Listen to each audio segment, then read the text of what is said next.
María Fernanda Cabal, muy buenos días. Muy buenos días, doctor Fernando, a usted, a toda la mesa de la hora de la verdad y a su audiencia en esta mañana.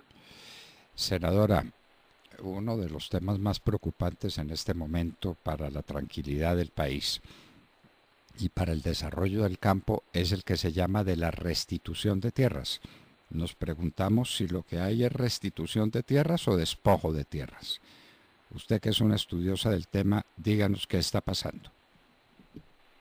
Qué buena pregunta, doctor Londoño, porque yo me he visto expuesta a todo tipo de agresiones, de señalamientos, de persecuciones por esta izquierda fundamentalista que se encarga de torpedear cualquier intento de modificación que se haga sobre una norma que se convirtió, a pesar de su intención restauradora, a pesar de la naturaleza de querer devolverle al que le quitaron las cosas, que es lo correcto, se convirtió finalmente en un garrote, se convirtió en una excusa para sencillamente aplicar, como hacen todos los socialistas, un fundamentalismo en cuanto a quién es el propietario, quién tiene derecho a la tierra. Y le voy a traer un pequeño relato de por qué yo termino siendo abanderada de esta causa que me trae tantos problemas, que incluso hay quienes me han dicho, María Fernanda, ese no es un debate rentable para usted, eso no le trae votos. Pero yo le digo, doctor Londoño, que uno no puede ser ajeno a reaccionar frente a las injusticias y más aún cuando éstas se cometen contra personas y comunidades vulnerables. Hace 6 años, a mi oficina particular, donde yo siempre tengo una empresa privada, pero en un segundo piso de la oficina siempre hice activismo no electoral. Siempre acompañé a nuestros amigos que usted recordará, Moya y Blandón, que fueron asesinados por las FARC, con la complicidad de algunos curas marxistas, ¿no?, que todavía piden a gritos el diálogo con el ELN de vuelta o quieren excusar los actos atroces. Amigos de Adán Quinto, perdóneme, amigos de Adán Quinto, que también fue asesinado después. Así es, de Adán Quinto conocí todas estas comunidades negras de Curvaradó, Jiguamiandó, y desde ahí empecé a entender más la tragedia que vive Colombia de territorios que sufren el abandono del Estado, la presencia de grupos irregulares desde hace muchísimos años, y cuando estas comunidades quieren salir adelante, pues se estrellan con un montón de ONGs humanitarias, entre comillas, que lo que son es otra forma de combinar la lucha por el odio, que es lo que finalmente ha sido la tragedia de la telaraña socialista en la que Colombia ha estado inmersa. Estando en ese activismo, recuerda que yo creé la fundación de Fedegan, Fundagan, para poder recoger toda la historia de fuente de primera mano de las víctimas ganaderas que no podían quedarse con el rótulo de paramilitares cuando fueron asesinados, secuestrados sistemáticamente, desplazados. Ser ganadero no es ser criminal, es ejercer finalmente una actividad que hoy en día sigue siendo de las más activas y las más importantes en el campo colombiano. Ser ganadero es de todo tipo, usted puede tener una red, 5, 10, 15, 500, pero a todos los rotularon en el mismo saco, en el mismo costal, como si fueran grandes criminales. Usted ha visto el debate ahora con el tema del porte de armas. Yo creo la fundación, recojo el primer libro de memoria histórica de víctimas ganaderas con más de 3.000 secuestrados y asesinados. Después se hace un segundo trabajo, pero si yo le digo recojo es recorriéndonos el país, utilizando como fuente los vacunadores de aftosa y de brucelosis que llegaban a todos los rincones de Colombia y logramos las 10.000 víctimas ganaderas y todo esto se le envió al Estado, a Justicia y Paz de la Fiscalía, al Centro de Memoria Histórica, así yo sea una crítica acérrima, porque yo lo llamo Centro de Amnesia Histórica, miran por un solo ojo, el otro sí se les olvidó. Y en fin, a mi oficina llegan hace 6 años, casi 7, en un bus, casi 15 personas de Santander, Sabana de Torres, San Alberto, pero venía desde un ganadero común y corriente, normal, ¿qué te digo?, con un perfil un poco más de clase media, hasta una señora de trenzas que nunca se me olvidó. Esa señora de trenzas largas me decía: doctora, 20 años sirviéndole la comida a los trabajadores de la finca del patrón para comprar una parcela que hoy me reclaman. Como la historia de esa señora, se empezaron a suceder montones y montones de historias, pero ya no solo de Santander, sino de Morroa, del Zulia, norte de Santander, del Urabá, de Necoclí, de Turbo. Y yo decía: Dios mío, ¿qué es lo que está pasando? Porque nadie se da cuenta. Pues sencillamente, la ley, con su diseño, terminó incorporando unos contenidos que yo estoy segura que los iniciales motivadores no tenían, pero que fueron distintas ONGs, porque eso nadie me lo quita de la cabeza, las que en la filigrana de la norma le insertaron el veneno. Y le voy a poner un ejemplo claro. En el artículo 77 se establecen las presunciones del despojo. Las presunciones del despojo son tan macabras y tan generalizadas que en un artículo anterior dicen que solamente se compensa a aquel que haya sido comprador de buena fe exenta de culpa. La frasecita exenta de culpa ya le pone una carga a un propietario, poseedor, ocupante, que si usted lo traduce al campo colombiano, pues el señor compró en su mayoría sin tener ni idea ni qué pasó, ni los actores de la violencia, él solo los sobrevivió. Él no es un analista, él no tiene oficina de abogados para hacer una trazabilidad a su predio, que muchas veces es media hectárea de tierra, doctor Londoño, 6 hectáreas.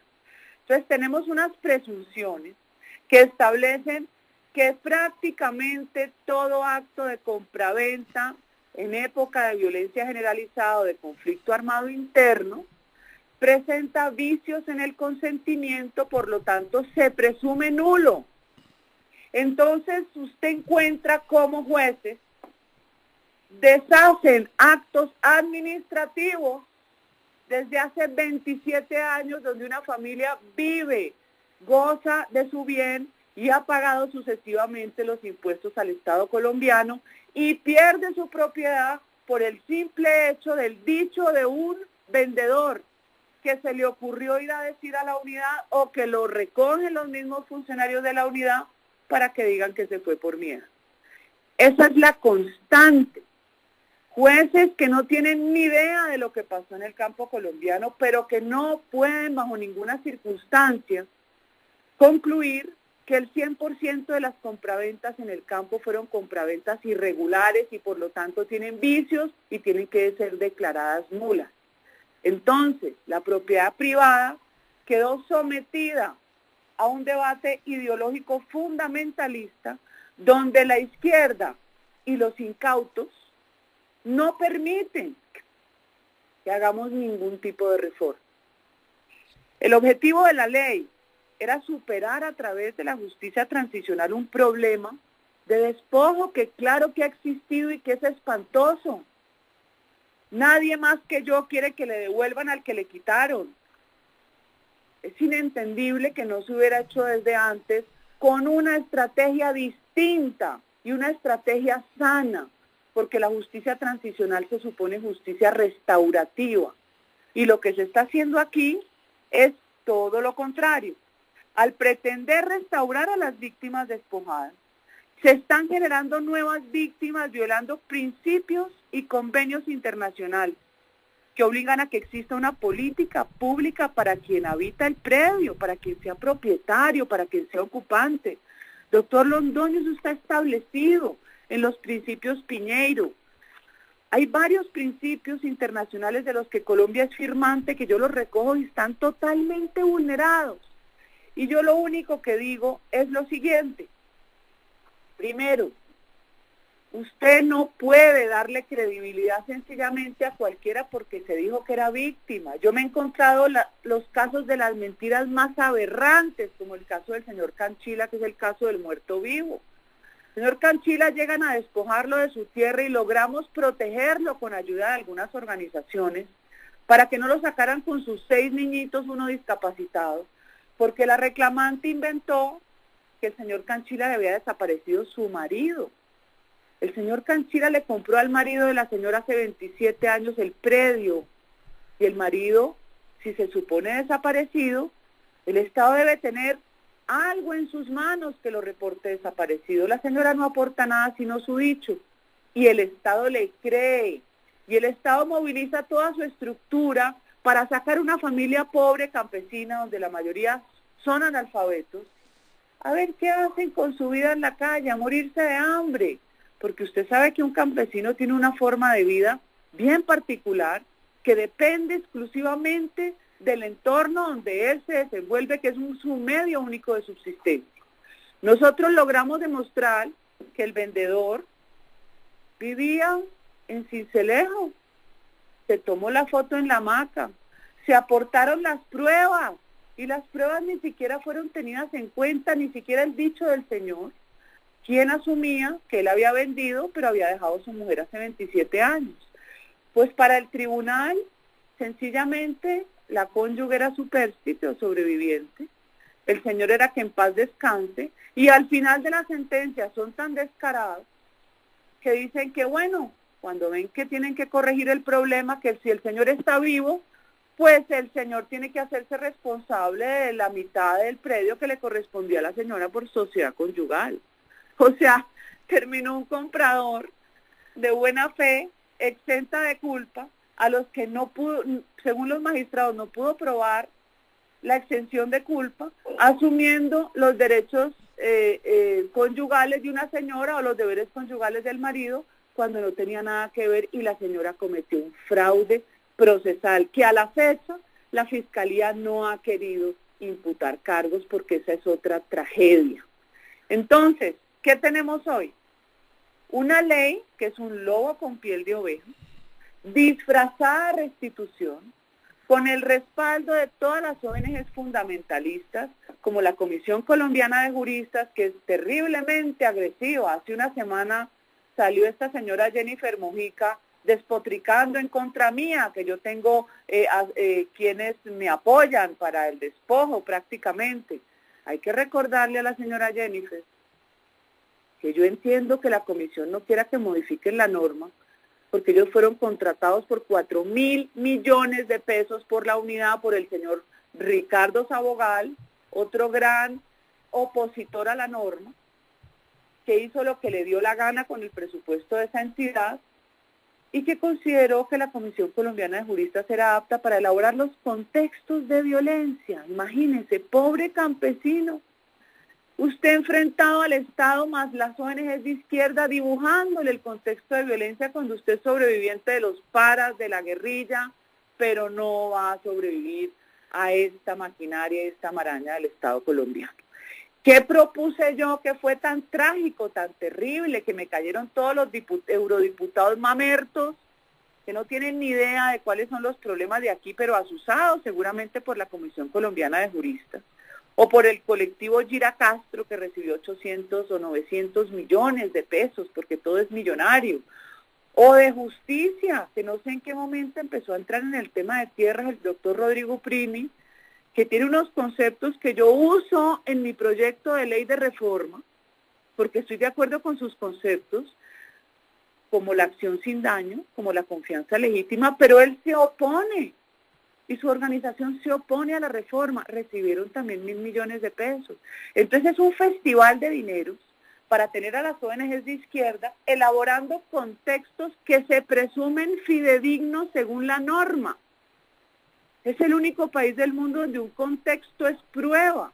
Entonces, es un colchón de aberraciones jurídicas o antijurídicas que lo que hacen es violar garantías judiciales. ¿Qué propuse yo?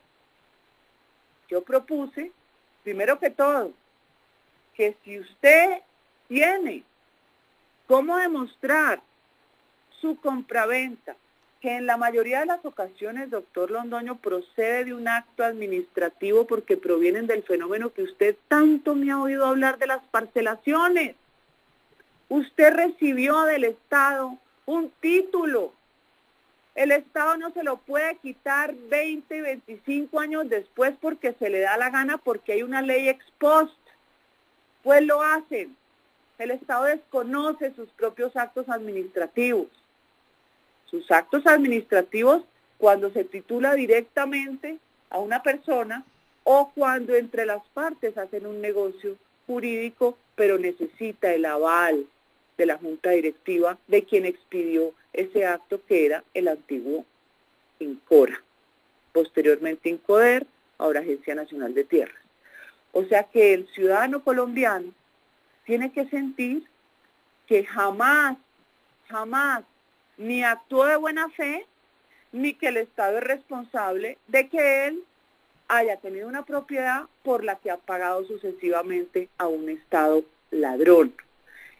Yo exijo que en esta reforma, sencillamente, usted tiene que respetar derechos porque no se pueden vulnerar con la excusa de la transicionalidad, no se pueden violar derechos fundamentales a campesinos sujetos de especial protección constitucional y no se pueden vulnerar derechos a las víctimas porque están despojando víctimas, están revictimizando víctimas, gente que venía desplazada de otras regiones y que compró aquí y ahora el Estado la echa. Me dicen que cómo voy a tocar las presunciones para la izquierda o para muchos incautos son un logro maravilloso, magnífico. Entonces yo les digo, estoy dispuesta a negociar sobre lo fundamental. Dejemos las presunciones como están, pero meten un parágrafo donde se diga que si a quien se le reclama es víctima, tiene el mismo tratamiento del reclamante desde el principio. ¿Les parece gravísimo? ¿O les parece gravísimo proteger un campesino por su situación de vulnerabilidad y darle un tratamiento especial y no que termine enfrentado a toda la maraña del Estado? Es que usted viera los desalojos, son indignantes. Llega la Procuraduría de Tierras, la Defensoría del Pueblo, la Unidad de Restitución, los psicólogos, la policía, que no es el ESMAD, es esta policía antimotines, puede llegar el ejército a sacar una familia pobre de su predio y tiene uno que aceptar eso porque entonces o no es rentable políticamente o me da miedo que me sigan crucificando en redes sociales diciendo que yo soy despojadora, que yo soy terrateniente, que yo apoyo despojadores. Ni siquiera han tenido el deber moral de leerse la reforma que lo único que pide es no vulnerar derechos fundamentales, ni de lo que se denomina segundos ocupantes, que son campesinos de buena fe, a los que se les debe inaplicar la exención de culpa porque no tienen por qué asumir esa carga, y debe protegerse a las víctimas del conflicto, de la violencia rural, de como usted lo quiera llamar. Esa es la esencia de la reforma. ¿Eso les parece atroz, doctor Londoño? Bueno, senadora, este tema lo tenemos que seguir desarrollando. La institución de la buena fe exenta de culpa tiene unos 40 años de estar en Colombia y ha sido motivo de toda clase de disputas y fuente de toda clase de problemas. Porque en últimas es acabar con el principio de la buena fe. Es decir, usted no me puede decir que es de buena fe y yo no le puedo probar que usted es de mala fe. Ah, pero es que usted pudo incurrir en culpa. De manera que la suya es una buena fe culposa. Porque no es suficiente tener buena fe, sino que es necesario tener buena fe exenta de culpa. Y esto para la restitución de tierras, como usted lo dice, es sencillamente mortal. Dígame, ¿cómo hace un campesino para decir yo estoy exento de culpa cuando salen por ahí los dómines, los que manejan la historia y los que manejan las circunstancias de la vida social y de la vida campesina, que dicen que es que debió tener en cuenta la turbulencia social y debió tener en cuenta los problemas y los miedos de los compradores a un campesino que todo lo que tiene en la vida son unas hectáreas de tierra para sobrevivir con sus hijos? y entonces se tiene que dar cuenta de todo el contexto histórico en el que se movieron la vida del campo colombiano. No, por favor, por favor. Volveremos sobre esto, senadora, que es mucho más grave de lo que aparenta. Esto es el comienzo de una situación en el campo absolutamente insostenible. La tal buena fe exenta de culpa y las presunciones, que son un tema que tenemos que examinar a fondo. Quienes hemos sido profesores de derecho probatorio sabemos cuál es el valor de las presunciones, de tanto de las juris tantum como de las presunciones juris et de jure. Esta es una presunción juris tantum, pero que pesa en contra del campesino que ha comprado una tierra hace mucho tiempo, de un campesino que la ha ocupado con ánimo de señor y dueño durante muchos años y ha recibido un acto administrativo que reconoce esa situación y que le otorga la propiedad. Senadora, muchísimas gracias, y esto no puede pasar desapercibido ante los ojos de los colombianos y de quienes tienen algún interés legítimo en el campo y en su desarrollo, ahí sí cabe decir, no con equidad, sino con justicia. Senadora María Fernanda Cabal, muchas gracias por estar con nosotros en la Hora de la Verdad. Muchas gracias, doctor Londoño.